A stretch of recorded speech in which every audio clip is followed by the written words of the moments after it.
Muchas gracias, querida Camila. Muchas gracias, señor director. Para todas las personas que están en la casa, hoy día queremos compartir como programa un tema que lleva 5 elementos, que son 5 reliquias sagradas vinculadas a los últimos momentos de vida y crucifixión de Jesús. ¿Por qué estas reliquias, además de ser un tremendo poder histórico que pesa sobre ellas, existen, son reales y sabemos dónde están localizadas y cómo han sido repartidas y dónde uno podría visitarlas? Estamos hablando de los objetos testigos de los minutos finales de Jesús el Cristo. Vamos a partir rápidamente por uno que todo el mundo conoce y otro que quizás usted ni siquiera sospecha que existían y que uno puede llegar a ver con sus propios ojos y que tuvieron contacto con el cuerpo en la vida y particularmente durante la pasión y crucifixión de Jesús. Vamos obviamente con el manto sagrado, el Santo Sudario de Turín, cuyo nombre lleva ese título, ya que se encuentra actualmente no en exhibición pública, pero ahí uno se lo puede encontrar y cada ciertas fechas lo muestran obviamente a los feligreses en la ciudad de Turín, Italia. Es una sábana de lino de 4 metros de largo, ¿cierto?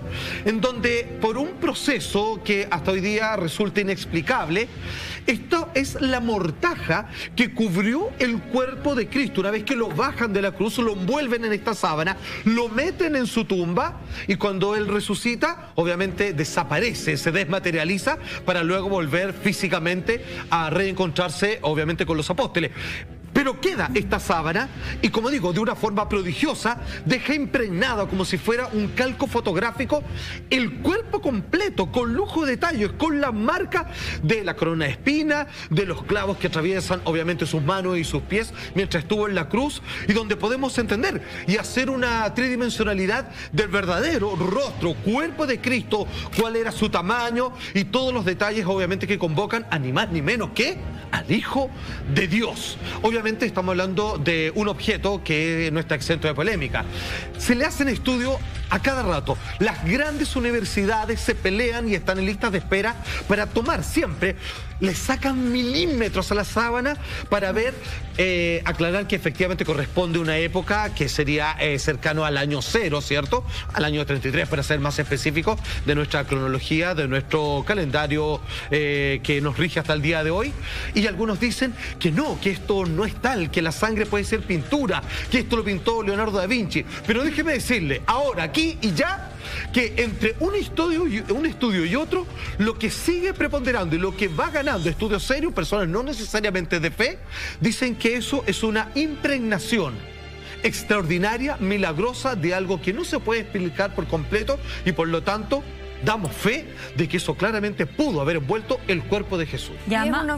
Perdón, sí, dale nomás. No, que una acotación, que un objeto que más allá de todos los temas de fe, no permite que la ciencia le ponga la pata encima a la espiritualidad, por lo mismo que decías tú. Entonces eso igual es trascendente, no se le puede dar una explicación lógica. Sea, claro, es bien impactante por donde se le mire. Y además desde algo tan básico como, por ejemplo, uno podría pensar el deterioro que tendría que tener la tela, por ejemplo.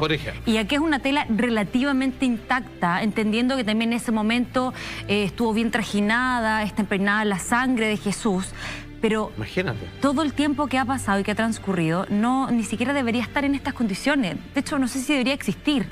Entonces, partiendo desde esa base, ya es impresionante. Claro, porque estamos hablando de una tela común y silvestre que en su momento se ocupaba para envolver a los cadáveres. Entonces, vale decir, nadie espera que se conserva. Todos esperan, digamos, que vaya deshaciéndose junto con la biología del fallecido, con el paso del tiempo, y ya está. Y sin embargo, está tan impecable como usted la puede revisar y claramente, si es que esto fue hecho, si esto es obra de un pintor, por ejemplo, como una vez vuelvo a mencionar, que apuntaban a Leonardo da Vinci como el creador de esto, cosa que se ha ido descartando con el paso de los estudios científicos, realmente está hecho impecable. O sea, si tú lo comienzas a envolver hacia adentro, claramente esto está envolviendo a una persona, están las marcas reproducidas, están las dimensiones perfectas y claras. Esto pertenece a la estación número 14 del Vía Crucis, las misas obviamente que se propician y que dividen en distintas escenas lo que tiene que ver el proceso de condenación de Jesús, los latigazos, la corona de espina, crucifixión y por supuesto después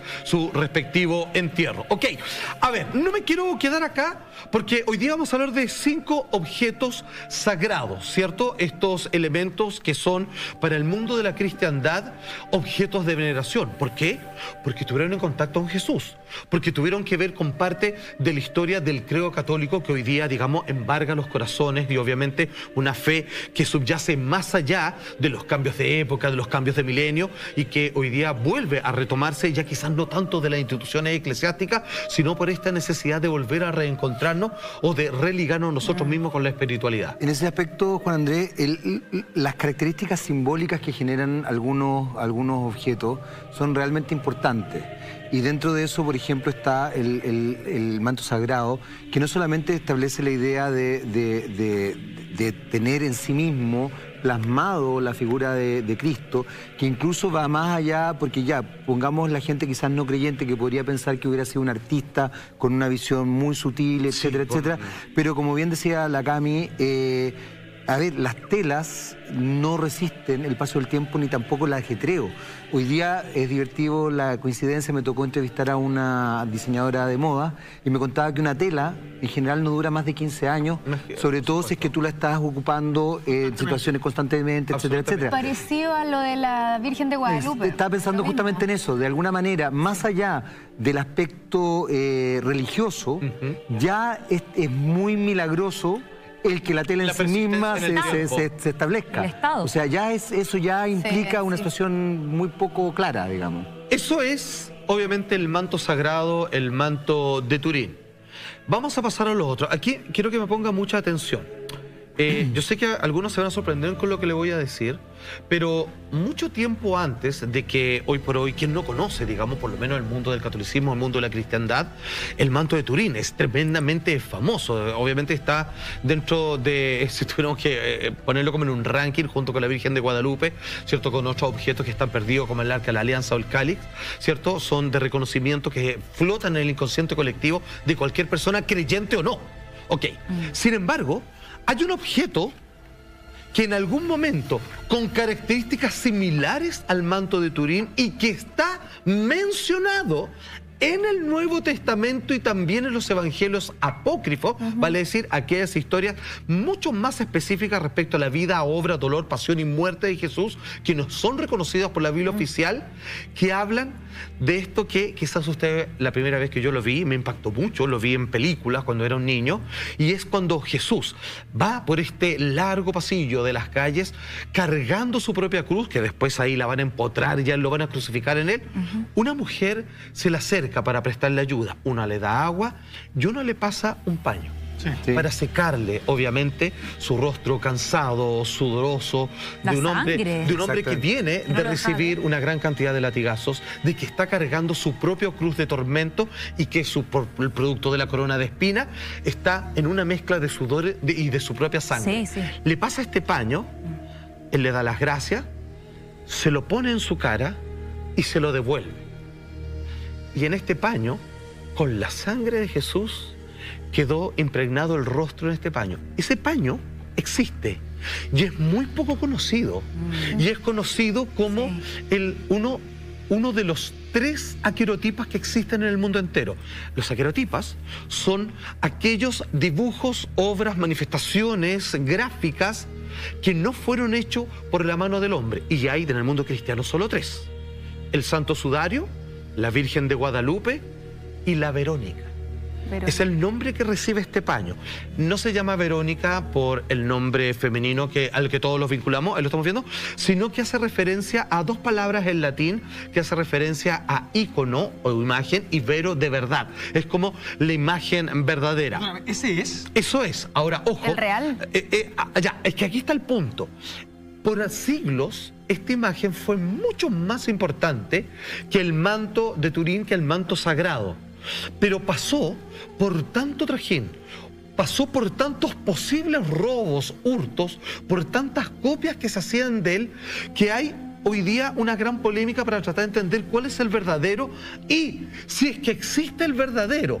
Y si es que lo que estamos viendo en estos momentos, si es que es una imitación o una copia, tratar de pensar cuán cercanamente legítimo es una copia fidedigna al real que alguna vez existió y que está citado en el Nuevo Testamento y que está mucho más completo en los evangelios apócrifos, y algunas películas, por ejemplo, La Pasión de Cristo, la versión de Mel Gibson, que obviamente que la hizo en arameo, pero así trató de hacerlo lo más a la pata posible en la historia.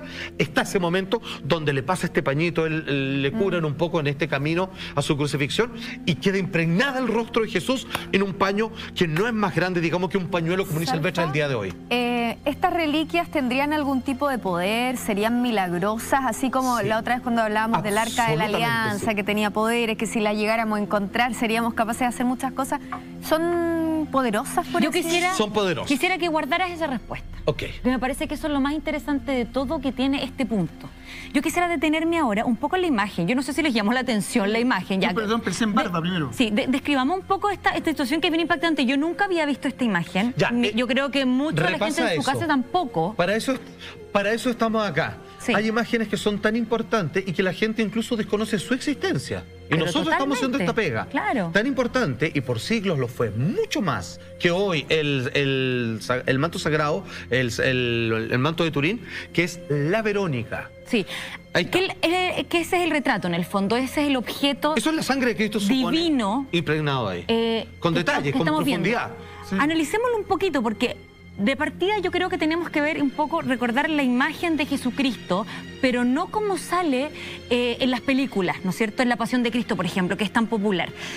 Como sale escrito, que tiene que ver con un Jesús que es, primero, más moreno, que es de tez más oscura. De todas maneras. Que no es de ojos azules ni de un océano profundo. Tiene que ver con un hombre de rasgos más bien morenos, tosco, de ojos cafés, profundos. Por supuesto, es una persona del Medio Oriente, ¿no? Una persona. Un semita.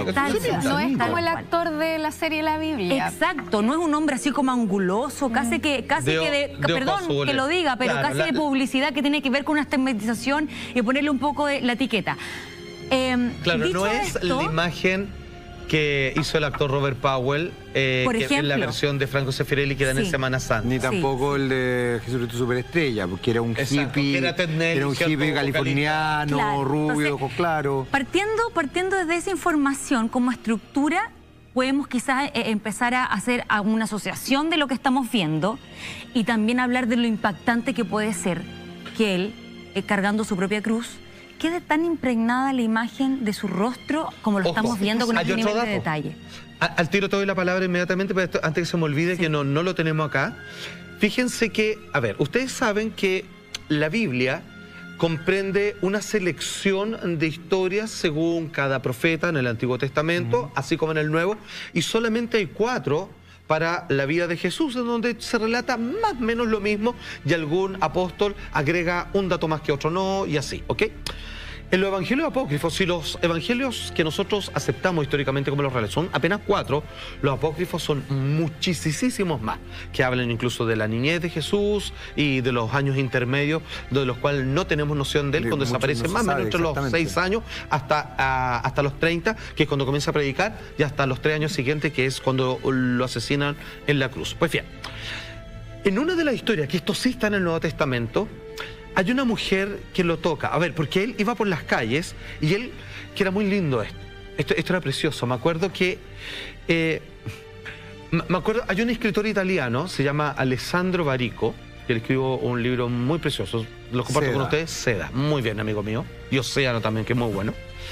Que él en algún momento dijo, cuando uno no le alcanzan las palabras para explicar algo, lo mejor es contar una historia. Y Jesús explicaba a través de parábolas, contaba una historia. Cuando quería explicar algo, ¿qué hay que hacer si mi mamá me tiene mala, no sé qué? Y cuenta una historia, cuenta un relato, hace un cuento. Ya, pues bien, este hombre que se sentaba alrededor de toda su gente decía, todos callados, todos mirándolo, esperando que abriera la boca, obviamente, si es el Hijo de Dios, y él decía preciosamente siempre, yo me imagino ese momento, voy a contar una historia, dice, y todo así, o sea, va a recibir una lección, digamos, que va a perdurar por miles de años. Ya. En algunos de estas estadías, él va pasando, cuando termina su relato, y de repente él siente, eso está en la Biblia original, siente que parte de la energía que rodea el cuerpo de este hombre, que es el Hijo de Dios, ni más ni menos, se desprende de su cuerpo, sale lanzado, que alguien la tomó. sin pedirle permiso, y se da vuelta y es una mujer que lo tocó. La tocó con una intención muy clara. Esta mujer tenía un problema, como, por retratarlo así, como hemofilia, ¿no? Tenía un problema de sangramiento abusivo en su cuerpo. Y se cura inmediatamente. Y él pregunta a la Biblia, como que yo cuando leí eso pensaba que lo decía enojado, no sé cómo interpretarlo. Me dice, ¿quién me tocó? Dice, yo le dice, y te toqué con fe, y dice, bueno, estás curado. Dicen que esa mujer, se dice, que esa mujer que quedó impactada y que seguía desde lejos, ¿cierto?, los pasos de Jesús, fue la que le pasa este paño. Y como una vuelta de mano, no sé cómo decirlo, no sé si se puede interpretar así, él graba con su sangre esta imagen que es la Verónica que estábamos viendo y que quedó obviamente para la posteridad.